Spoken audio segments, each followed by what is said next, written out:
Hey guys, কি অবস্থা সবার? বাংলা সেন্সে হেয়ার। আশা করি তোমরা সবাই অনেক ভালো আছো। আজকে তোমাদের জন্য নিয়ে আসলাম নারুটো শিপুদেনের এপিসোড নম্বর 211 এবং 212। আজকের ভিডিওটি হতে যাচ্ছে অনেক ইন্টারেস্টিং এবং এক অন্য লেভেলের। তাই ভিডিওটি শুরু করার আগে অবশ্যই বাংলা সেন্সে চ্যানেলটিকে সাবস্ক্রাইব করে বেল আইকনটি প্রেস করে দাও, যাতে নিত্য নতুন ভিডিও পেয়ে যাও তোমরা সবার আগে। আর যারা যারা পূর্বের ভিডিওটি দেখোনি সরাসরি চলে যাও ভিডিওর ডিসক্রিপশন বক্সে, সেখানে তোমরা পূর্বের ভিডিওগুলোর লিংক পেয়ে যাবে। তো চলো আর কথা না বাড়ি এপিসোডে ফেরা যাক। এপিসোডের শুরুতে দুজনের অ্যাটাকই দুজনের গায়ে লাগতে দেখা যায়।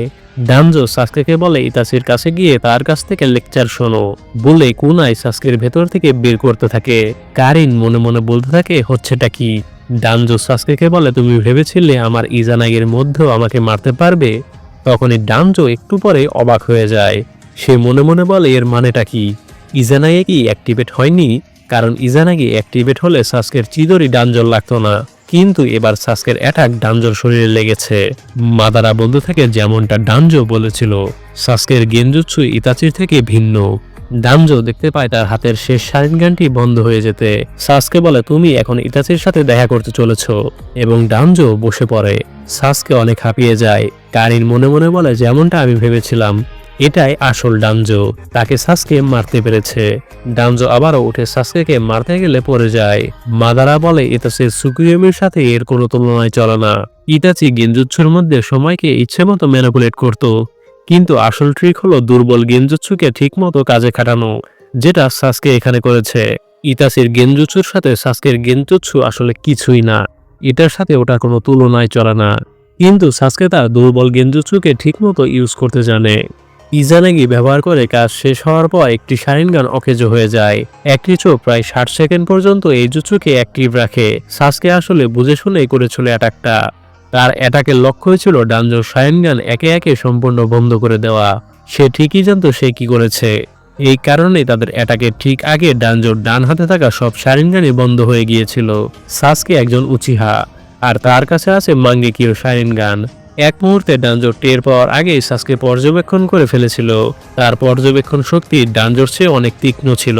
সাসকে ডানজোর উপর গেনজুৎসু প্রয়োগ করে তাকে এমনটা বিশ্বাস করিয়েছিল যে তার ডান হাতের শেষ চোখটাও এখনো খোলা আছে। ইজানাগির সময়কাল নিয়ে ডানজো নিজেই দুশ্চিন্তায় ছিল, তাই বারবার ডান হাতের শারিনগান দেখতেছিল। সাসকে সেটা লক্ষ্য করেছে। খুব সূক্ষ্মভাবে গেনজুৎসু তৈরি করেছিল যে ইজানাগি একটু বেশি চলবে।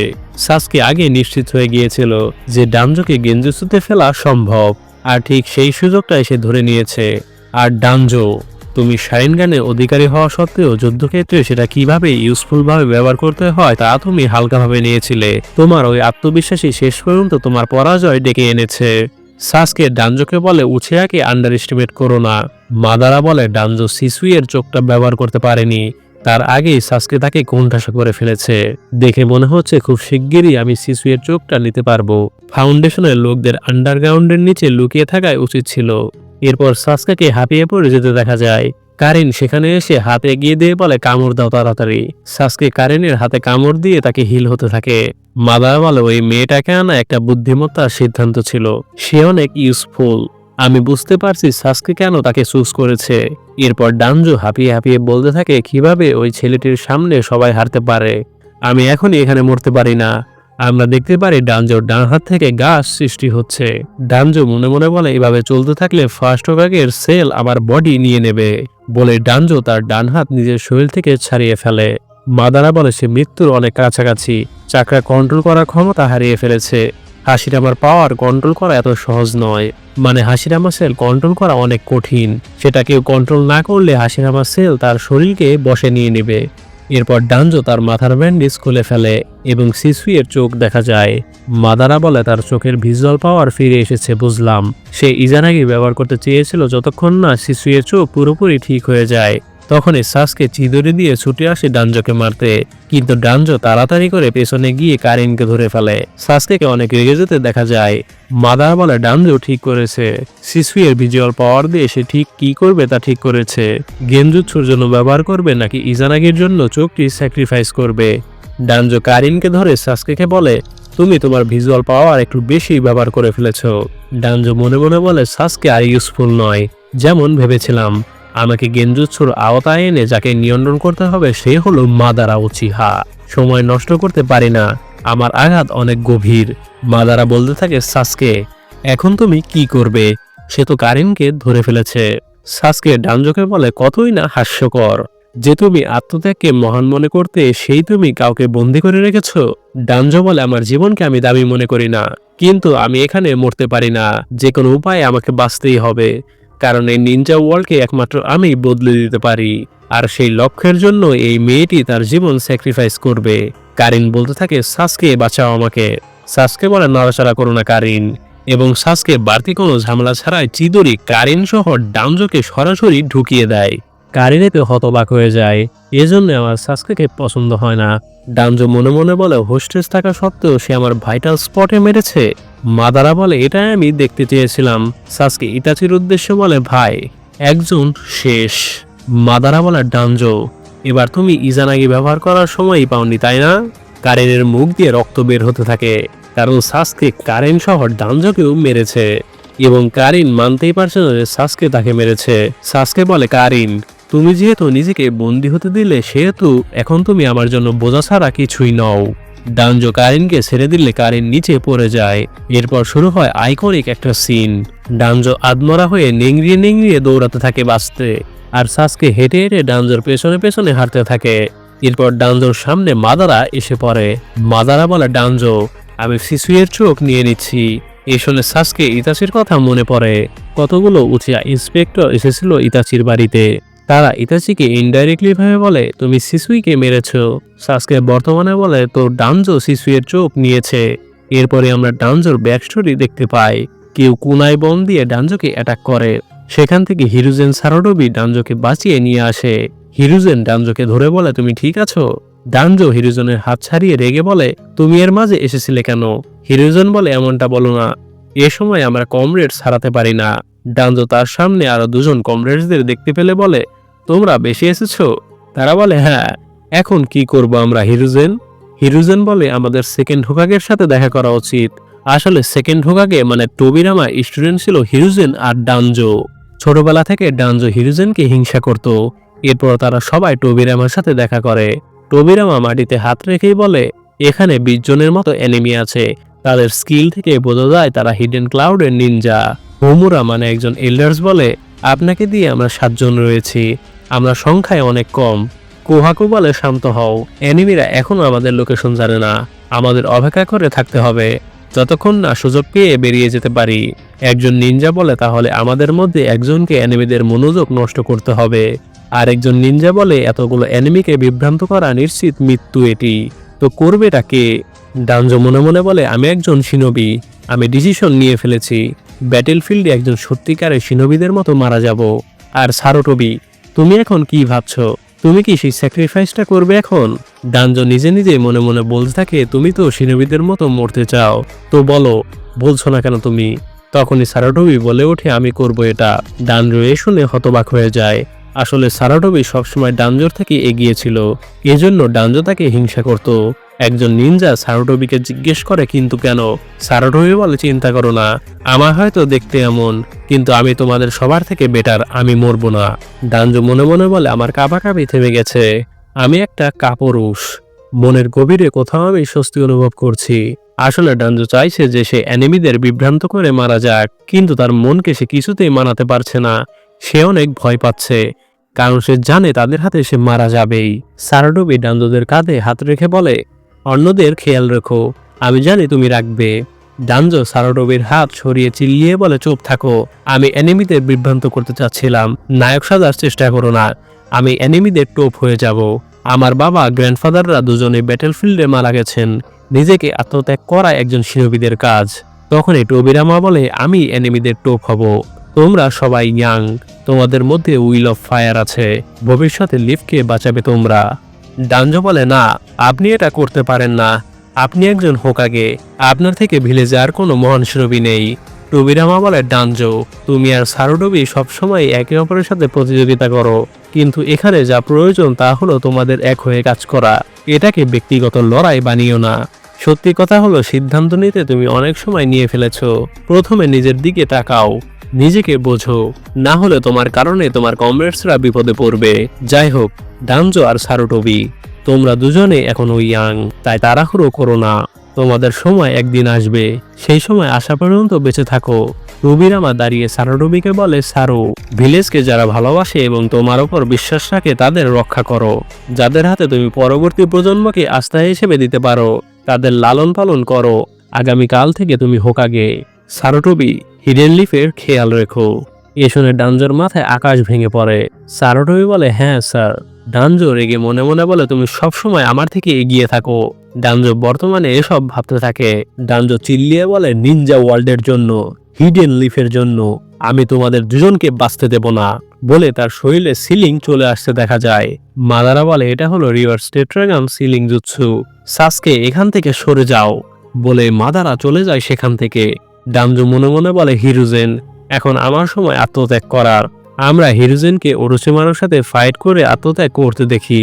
হিরুজেন একটি ছড়া বলে, যেখানে গাছের পাতা নাচে সেখানে আগুনের সন্ধান মিলবে। আগুনের ছায়া ভিলেজকে আলো দেবে এবং আবার গাছের পাতা নতুন করে ফুটে উঠবে। ডানজো বলে, যেভাবে তুমি তোমার জীবন দিয়েছিলে হিডেন লিফকে রক্ষা করার জন্য, এবার আমি দেব। আমি এই লোকদের বাঁচতে দিতে পারি না, কিন্তু শেষ পর্যন্ত আমি হোকাগে হতে পারিনি। যত দূরই দৌড়াই না কেন, তোমার কাছে আমি কখনো পৌঁছাতে পারিনি। এরপরে আমরা পাস্টে চলে যাই। ছোট সারুটোবি এবং ডানজো একসাথে দৌড়াদৌড়ি করে খেলা করছে। সারুটোবি ডানজোর থেকে একটু এগিয়ে, কিন্তু ডানজো তার থেকে একটু পিছিয়ে। ডানজো বলে, তুমি ছিলে আলোয় পড়ে থাকা এক গাছের পাতা, আর আমি ছিলাম অন্ধকারে লুকানো এক ফাউন্ডেশন। আমার মতো একজনকে তুমি কি মনে করো, হিরুজেন? আমি তোমার কাছে কি ছিলাম? ডানজো এখন হিরুজেনকে অ্যাকনলেজ করতে পারছে, মানে তাকে বুঝতে পারতেছে যে হিরুজেনও তার মতো ভিলেজকে বাঁচিয়েছে। ডানজোর এন্ডিংটা সত্যি অনেক কষ্টের ছিল, আর এর সাথে এপিসোডের সমাপ্তি ঘটে। এখানে আসলে পার্সোনাল ফেভারিট তোমাদের আসলে বলতে হয় না, কিন্তু অনেকে আছে যারা ডানজোকে অনেক ঘৃণা করে, কিন্তু ডানজো আমার বরাবরই একটা ফেভারিট ক্যারেক্টার। আমি জানি না কার কেমন লাগে। এরপরে শুরু হয় 212 নম্বর এপিসোড। এপিসোডের শুরুতেই সাকুরাদের দৌড়াতে দেখা যায়। রকলি বলে, সাকুরা, নারুটোকে সত্যটা বলে দিলেই ভালো হতো। সাকুরা বলে, আমি কখনো তাকে এটা বলতে পারবো না। কিবা বলে, আমি সাসুকে খুঁজে পেয়েছি, টোবিও তার সাথে আছে। এ শুনে সাকুরা সবাইকে থামতে বলে। কিবা বলে, কি হলো? সাকুরা বলে, কিবা, সাসকের একদম ঠিক লোকেশন বলো। কিবা বলে, সরাসরি উত্তর দিকে তাকালে সে ঘড়ির কাঁটার 2টার দিকে আছে, উচ্চতা প্রায় 1 কিলোমিটার। এ শুনে যখনই সাকুরা স্মোক বম ছাড়তে যাবে তখনই সাই সাকুরার হাত ধরে ফেলে। সাই বলে, আমি জানতাম তুমি এটাই করবে, সবাইকে ঘুম পাড়িয়ে দেওয়ার জন্য। এ শুনে সবাই অবাক হয়ে যায়। সাই বলে, সাকুরা একাই সাসকের কাছে যেতে চেয়েছিল। কিবা বলে, কিন্তু কেন? রকলি বলে, তাই তো, এটা তো আমরা একসাথে করার প্রমিস করেছিলাম। সাই বলে, তোমরা কেউ যেতে পারবে না। এ শুনে সাকুরা, কিবা এবং রকলি ঘাবড়িয়ে বলে, কেন? সাই বলে, আমরা 4 জন একসাথেও টোবি এবং সাসকের সাথে পারবো না। আমি কাকাহি সেন্সেকে কথা দিয়েছি, তোমাদের কাউকে সেখানে যেতে দেব না। এ শুনে সবাই রেগে যায়। সাকুরা বলে, সাই, আমি শুধু একবারই বলবো, সামনে থেকে সরে যাও। অন্যদিকে সাইয়ের ক্লোন কাকাশির সাথে যেতে থাকে সাকুরাদের কাছে। আসল সাই সাকুরাকে বলে, না, আমি পারবো না এটা। বলে স্ক্রোল বের করে সাপ তৈরি করে। কিবা বলে, আমি এটা বুঝতে পারছি, কাকাহি সেন্সে এখানে আসতেছে, আমরা সাসকেকে পালিয়ে যেতে দেব না। এ শুনে আকামারও ভয় পেয়ে যায়। সাই বলে, তোমার কুকুর তোমার থেকেও স্মার্ট, মনে হচ্ছে সে বুঝতে পেরেছে আমি কি বলতে চাইছি। এ শুনে কিবা দৌড়ে আসে সাইকে অ্যাটাক করতে, কিন্তু সাই কিবাকে সাপ দিয়ে জড়িয়ে ফেলে। এরপর রকলি মারতে আসলে তখনই সাকুরা সেই ধোয়ার বোম তাদের উপর মারে, এতে সবাই ঘুমিয়ে পড়ে। সাকুরা দূর থেকে বলে, আমি দুঃখিত, বলে দৌড়ে চলে যায় সাসকের কাছে। এরপর আমরা কাকাশিকে দেখতে পাই। সাইয়ের ক্লোন বলে সে চলে গেছে, তাড়াতাড়ি যান। বলে ক্লোনটি ধ্বংস হয়ে যায়। পরের সিনে সাকুরাকে দেখা যায়। সাকুরা ভাবতে থাকে যখন সে সাসকের প্রেমে পড়েছিল। এরপর আমরা সেদিনে চলে যাই। সাকুরা তার ক্লাসমেটদের বলে, আমি প্রেমে পড়ে গেছি, তোমরা জানো কি সে? তার ক্লাসমেটরা বলে, সাসকেই হবে। সাকুরা অবাক হয়ে বলে, তোমরা কিভাবে জানলে? এরপর ইরুকা টিম 7-এর সাসকের সাথে তাকে রাখলে সে অনেক খুশি হয়েছিল, কিন্তু নারুটো থাকাতে অনেক রেগে যায়। এরপর কাকাশি তাদের পরিচয় নেয়। সাকুরা তার পরিচয় দেয়। কাকাশি তাদের 2টি বেল দেখিয়ে বলে, এটা তোমাদের নিতে হবে, যে নিতে পারবে না তার দুপুরের খাবার বন্ধ।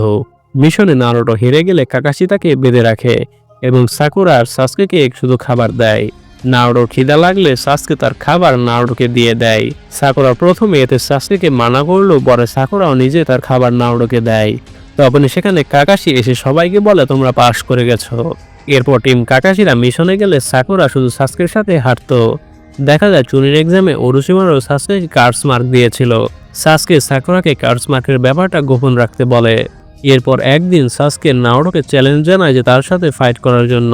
সাসকে আর নারুটো দুজন দুদিক দিয়ে চিদুরি এবং রাসেনগান নিয়ে আসে অ্যাটাক করতে। সাকুরা তাদের থামতে বললেও থামে না তারা। তখন কাকাশি এসে তাদের ধাক্কা মেরে সরিয়ে দেয়। এরপর সাসকে লিভ ভিলেজ ছেড়ে চলে যাওয়ার প্রস্তুতি নিলে সাকুরা তাকে অনেক থামানোর চেষ্টা করে, কিন্তু সাসকে সাকুরাকে বলে তুমি এখনো বিরক্তিকর। সাসকে চলে গেলে সাকুরা কেঁদে কেঁদে নারুটোকে বলে সাসকেকে ফিরিয়ে আনার প্রমিস দিতে। সাকুরা বর্তমানে বলে দয়া করে নারুটো, সকল বোঝা নিজের কাঁধে নিয়ে নিও না। আর সাকুরা সাসকে আর নারুটোর মতো স্ট্রং হওয়ার জন্য সোনাদের কাছে ট্রেনিং করতে থাকে। সাকুরা বলে এজন্য আমি ডিসিশন নিয়েছি, আমি নিজেই সাসকের বিরুদ্ধে কিছু করব। আসলে কি করবে এটা তো আসলে তোমরা বুঝতেই পারছো। পরের সিনে আমরা ডানজোকে মরে পড়ে থাকতে দেখি। মাদারা এবং সাসকেকে উপরে দেখা যায়। মাদারা বলে এটা হলো কলাস্ট্রিয়াস ড্যামেজ জুৎসু সিলিং। ডানজো এটাকে এমনভাবে প্রস্তুত করে রেখেছিল যে সে মারা যাওয়ার সময় জুৎসুটি যেন অ্যাক্টিভেট হয়ে যায় এবং তখন যেন তার আশেপাশে অ্যানিমিরা এতে মরে যায়। সাসকে বলে আমরা এখন লিভ ভিলেজে যাব। মাদারা ডানজোর কাছে গিয়ে বলে আমি তার চোখটি নিচ্ছি। আর সাসকে এত তাড়াহুড়ো করো না, হাইড আউটে গিয়ে একটু রেস্ট নাও। তুমি অনেকটুকু ভিজুয়াল পাওয়ার খরচ করে ফেলেছো, আর তুমি সেখানে গেলেও এই অবস্থায় তেমন কিছুই করতে পারবে না। তোমার চোখের আলোও কমে যাচ্ছে। এখন তুমি কি করবে? ধৈর্য ধরো গুরুত্বপূর্ণ উদ্দেশ্য পূরণের জন্য, বলেই মাদারা কামু ইউজ করে ডানজোকে কামু স্পেসে পাঠিয়ে দেয়। মাদারা আরো বলে সাসকে আমি তোমায় কিছু উপদেশ দিচ্ছি। ওই মেয়েটা মানে কারিন, তোমার যদি তাকে দরকার না হয় তাহলে তাকে মেরে ফেলো। সে আমাদের ব্যাপারে একটু বেশি জানে। সাসকে বলে আমরা কখন আমি তোমার সাথে জয়েন করলাম? মাদারা বলে ভালো, নেভার মাইন্ড, তুমি আসলে এইরকম ঘাড়তেরা, আমরা আবারও দেখা করব বলেই চলে যায়। এরপর সাসকে কারিনের কাছে যেতে থাকে। কারিন তার ছোটবেলার কথা ভাবতে থাকে। কারিনকে একটি ভাল্লুক অ্যাটাক করতে আসলে কারিন হেল্প করো বলে চিল্লায়। তখন সেখানে সাসকে এসে ভাল্লুককে কতগুলো লাথি মেরে ফেলে দেয়। সাসকে কারিনকে বলে আর্ট স্ক্রোল আছে আমাদের মতোই। কারিন সাসকেকে ঠিক মতো দেখতে পারে না, কারণ তখন তার চশমা পড়ে গেছে। কারিন চশমা পরে সাসকেকে স্পষ্টভাবে দেখতে পায়। বর্তমানে কারিন চশমা পরে মনে মনে বলে আমি শুধু আর একবার তোমার সেই আগের মুখটা দেখতে চাইতাম। সাসকে চিদরি তৈরি করে। সাসকে সত্যি সত্যি কারিনকে মারার প্ল্যান করছে। সাসকে কারিনকে মারতে যাবে তখনই সেখানে সাকুরা এসে পড়ে। সাসকে বলে সাকুরা এটা তুমি? সাকুরা মনে মনে বলে সে একদম অন্যরকম হয়ে গেছে। সে কি সত্যি সাসকে? সাসকে বলে তুমি এখানে কি করছো? কারিন সাকুরাকে দেখে বলে সে আবার কে? সাকুরা বলে আমিও তোমার সাথে যাব। আমি হিডেন লিভ ভিলেজ ছেড়ে দিচ্ছি। মানে গল্পের নতুন একটা টুইস্ট। আর এর সাথে এপিসোডের সমাপ্তি ঘটে। তো এরপর কি হয়, সাকুরা কি করে তা দেখতে হলে আমরা নেক্সট এপিসোডে বা নেক্সট ভিডিওতে দেখতে পারবো। তো গাইজ ভিডিওটি কেমন লাগলো তা অবশ্যই কমেন্ট বক্সে কমেন্ট করে জানিয়ে দিও। আর একটা কমেন্ট তোমরা করে দাও যে তোমরা ডানজোকে কি পছন্দ করো নাকি ঘৃণা করো। তাই ভিডিওটি ভালো লাগলে বাংলা সেন্স চ্যানেলটিকে সাবস্ক্রাইব করে বেল আইকনটি প্রেস করে দাও, যাতে নিত্য নতুন ভিডিও পেয়ে যাও তোমরা। ধন্যবাদ।